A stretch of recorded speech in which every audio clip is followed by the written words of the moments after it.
Hello. Welcome to the international edition of the BBC World News.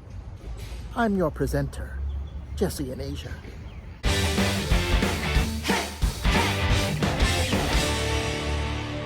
Hello, Gov. Welcome to the BBC edition of the London Street News. My name is Jesse in Asia. Oh, how I wish I could do accents. I absolutely cannot. But on the Friday before my first class of the new semester here at Wuhan University, I'm thinking a lot about the British. I'm thinking a lot about the English, the Scottish, the Welsh, the Northern Irish. This semester, I'm teaching British history and culture. And if any of you out there in YouTube land are indeed British, possibly Australian, Canadian, New Zealandish, if you've ever been to London, you'll know a lot more about Great Britain history and culture than I do. But as my mom told me when I was planning to go to China for the first time to teach English after kind of ditching my career in journalism, she gave me some advice. She said, you don't have to know everything. You just have to know more than your students. I vaguely remember learning British history in school. What was it? 5th grade, 8th grade? I don't know. King Henry, King whoever, Queen whoever. Public school education in America. That said, if I was teaching a course in British detectives, then I'd be pretty good. I know all about Morse and Lewis and Tennyson and Vera and Poirot and Miss Marple and of course Sherlock Holmes. And I'm probably not as clueless as I sound. Well, I'm sure if any of you are British, by the end of this video you will correct me on that as well. But actually, this last month or so of preparing, of reading the textbook and the other materials has been, kind of fun, illuminating. I am learning a lot about stuff that I probably should have learned in 8th grade. For instance, I've always known about 1066, the Battle of Hastings, William the Conqueror, but I never really knew what the context was. I didn't know, particularly why it was important, and that it was the start of feudalism in England and all kinds of stuff that, teaching is fun because you get to learn. History, though, that will start the second week of class. First week, typical orientation stuff, and I have prepared a little quiz for my students to see what they know about England and Great Britain. Come take a look.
definitely going to show this video.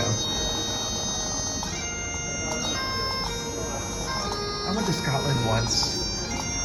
Edinburgh, saw the locks, went up to the Isle of Skye. So gorgeous.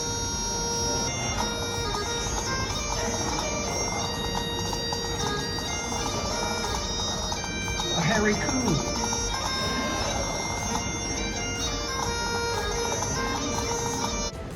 All right, that was good. Got a lot of work done. I am so happy that Tim Hortons has opened on campus. Definitely a good place to work, good air conditioning. Seats are comfortable, coffee is decent, donuts are really good, and bagels are great. Oh, so how'd you guys do on the quiz? I had the answers obviously for the written questions, but for the pictures, yeah, I'll leave the answers in the comments below. By the way, this is like the weekend of the 25th anniversary of the death of Princess Diana in that terrible car crash in France. Her death actually hit me really hard. I was never a big Princess Diana fan. I liked her. I liked what she was doing after she left Buckingham Palace, but she's the same age as I am, born in the same year. And then a couple years later, John F. Kennedy Jr., JFK Jr. died in a plane crash. He's also about my age. And so the two of them together, you know, they really hit me in a way. They're in their 30s. Life is not promised to any of us. Anything can change in a moment. The fragility of life. And, you know, here they are, people who, you know, ostensibly have everything. Well, we know the story. I'll be really interested to find out if any of my students know who she is. You know, unless they're real Anglophiles, I really don't imagine they would. I mean, other than maybe some vague name recognition. She died 25 years ago, and my students are probably 19 years old. I'm teaching second-year students this year. Actually, I'm really curious about a lot of things in terms of what my students know or think about or care about Britain and the UK. As an American, I'm really curious to find out how they differentiate, whether they differentiate between Americans and the British. You know, just in general, how they see us. Wuhan University is such a big university, and our English department is pretty big. Dozens of teachers. But there's only me and another American as native English speakers in the whole department. Half of the Chinese teachers on our faculty here in the English department, though, have done at least some studying in the UK or America. And some percentage of my students will go on to study in America or the UK. Also, you know, Canada, Australia, New Zealand. To sum up, on the weekend before the first week of classes, my first week of teaching British history and culture, I'm really excited. And with that, I am going to end this video.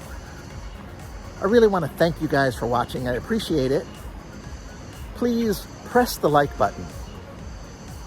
And if you have a comment, you want to give me your quiz score, drop it below.